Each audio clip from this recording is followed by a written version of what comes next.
Well, let's crack on. So I'm guessing you're doing these because I got a notification this morning that said that Parkways Festival was going to be on, and which meant you were going to be here. I'm guessing that's why the interviews are happening. Yeah, yeah.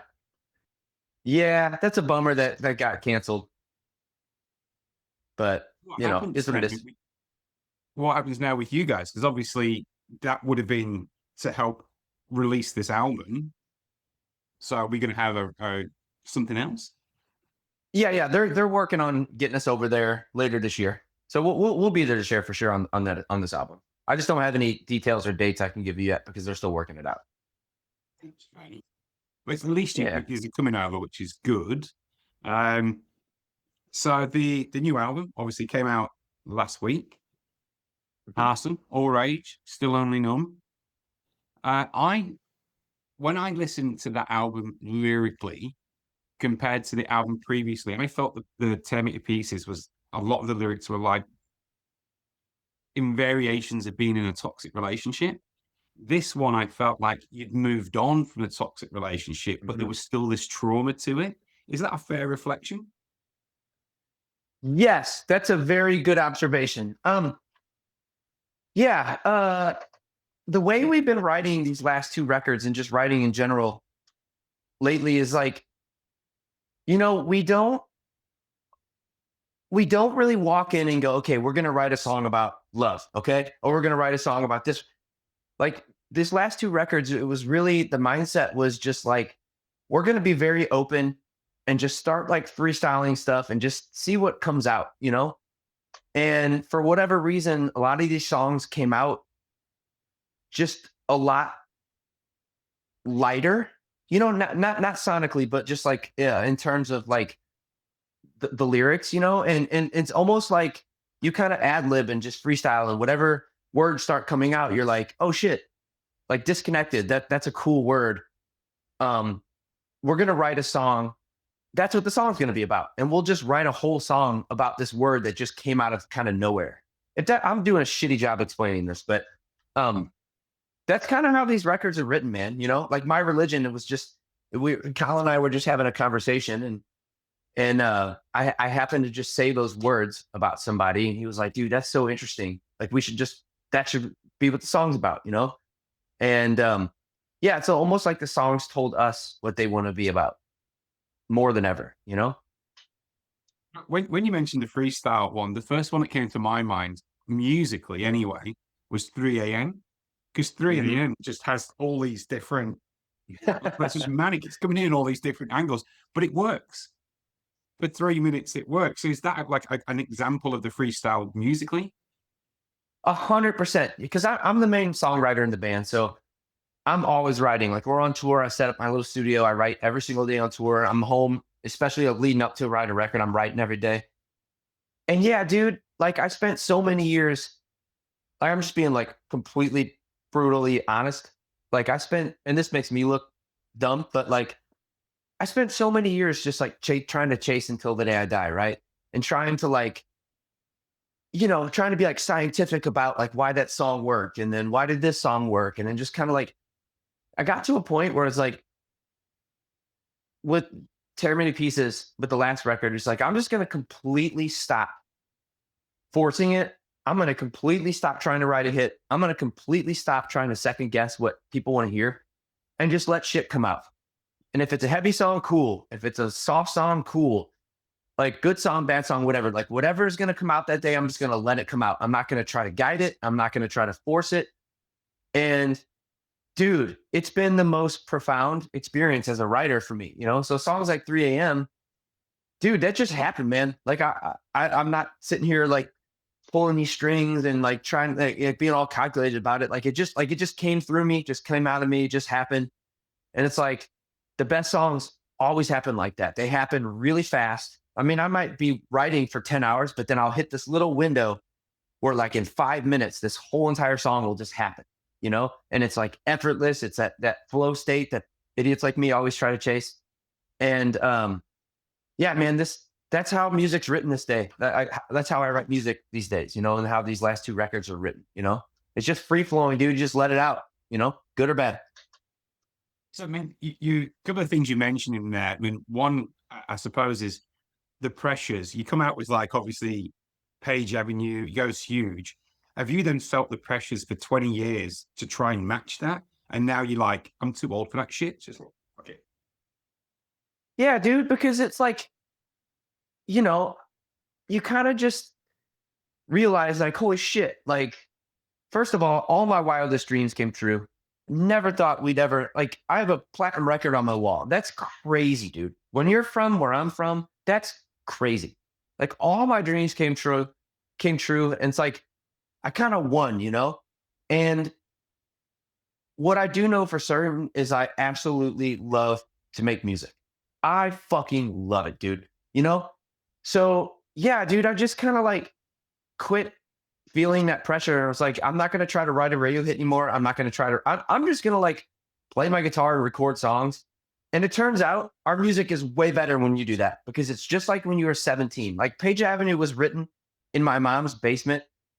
And then, you know, we all packed up, moved to California, wrote a lot of it there. But like, we weren't trying to like make a hit. We weren't trying to make, hey, I think this radio programmer would like this, or I think this record label person would like this. We were just like dumbass kids who lived for music. We lived and breathed music, and everything was written that way, you know. And I've kind of hit a point in my life where I just kind of everything's come full circle. I'm just kind of back in that mindset where I just love to make music, and that's enough for me. And if people like it, rad. If they don't, oh well, I'm still making it. And that was the, like mentioning, just throwing stuff out there. And you can kind of probably, like, two examples I've got. So obviously gasoline itself is balls to the wall. Okay. Hmm. But then I go and listen to something like Into the Dark, and you can almost hear gospel in there as well. Maybe I'm just making it up. I don't know, but that's what I heard. Right. So I mean, like, again, just Yeah, the contrast. Is that just this freedom of just fuck it, I like that, so I'm doing that? totally. Yeah, good call on Into the Dark. Like, yeah, it sounds like what's that movie? You know that Hugh Jackman movie, like Greatest Showman? Yes. It kind of sounds like that to me, you know, and that wasn't calculated or anything. It just wound up sounding like that. And maybe in the past that would have freaked me out, but now I'm just like, I just want to lean into it. Like, that's cool, man. Like, that's just to have that after that, like, verse that's just so like menacing sounding and so heavy, and then have it open up to this like theatrical, like, yeah, dude, that's just us being free, you know? It was nice. I did want to ask, when I was doing my research for this, I always try and find something a little quirky. Um, and Parkways was the one that came up, but the other one was, it's meant to be today where I am. Is You love your bikes, right? And I read the Yeah. British Customs thing you did like 7 years ago, and it was all about, Yeah. now my kid's a little bit older, I can get back to my bikes. And then today you posted that your boy's 12 years old, and he's like shredding on the guitar, right? So, Yeah. like, what would you rather have your boy in? Would you rather have him in a band, or would you rather him out in the back in the shed working on the bikes, freewheeling? Dude, both, because that's what I do, you know? Oh, But dude, but if I had to pick one, I would just like follow your heart, little man, you know?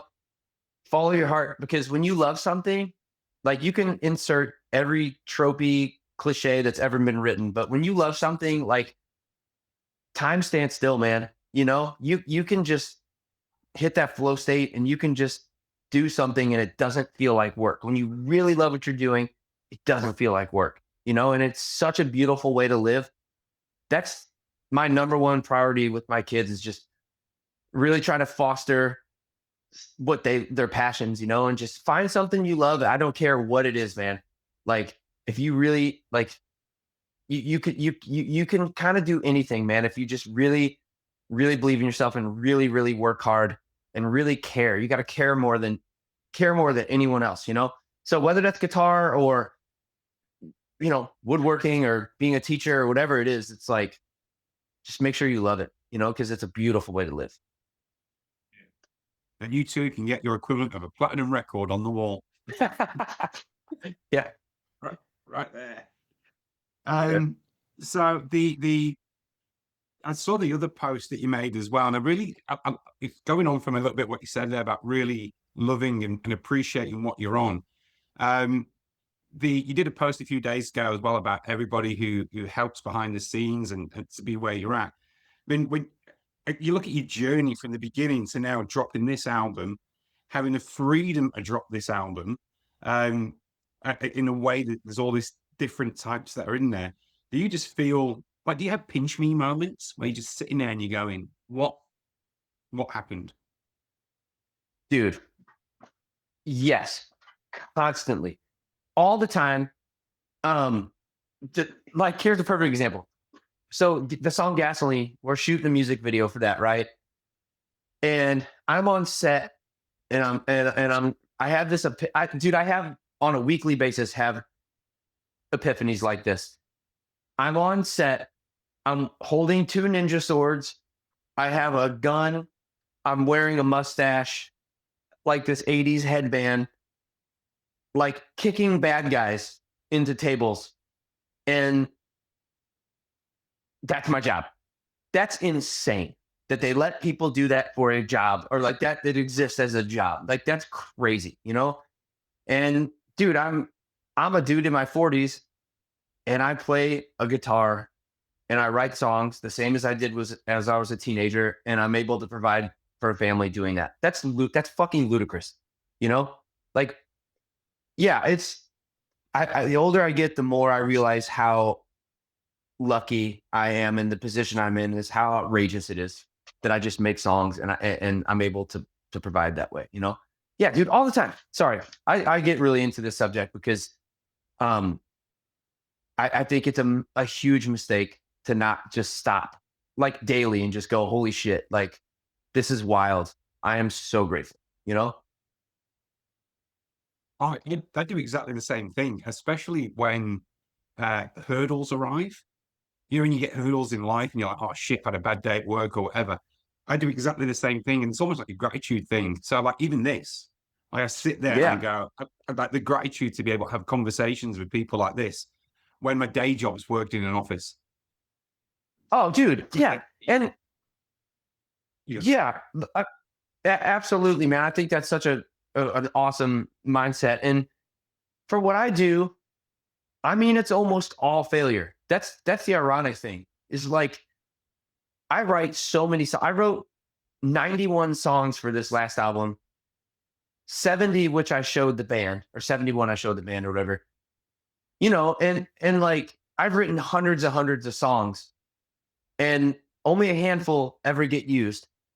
I've written thousands of guitar riffs, only a handful ever get used. Like most of being in a band is failure, you know? And it's like you submit for this tour, nah, didn't get it. We're trying to get this didn't get it. Blah. Trying to sell this club out, nah, didn't sell out, you know, blah blah. It's like for every, victory you have, it's just 1,000 small, failures, and it's just like learning to get up. You get up enough times and you're just like, holy shit, like, yeah, that was bad, but I learned from that and I'm grateful for that. And then, then you just find yourself when you do have like a victory, it's like you realize that like victories can be like tiny micro victories. Like I met a kid today that had the falling guy, the story of the year tattooed on him. That's like a victory. You know what I'm saying? Like that's a victory. Like you listening to our record and talking to me about it is a victory, man. You just flip your shit and realize that like there are like small miracles and victories like all the time, you know?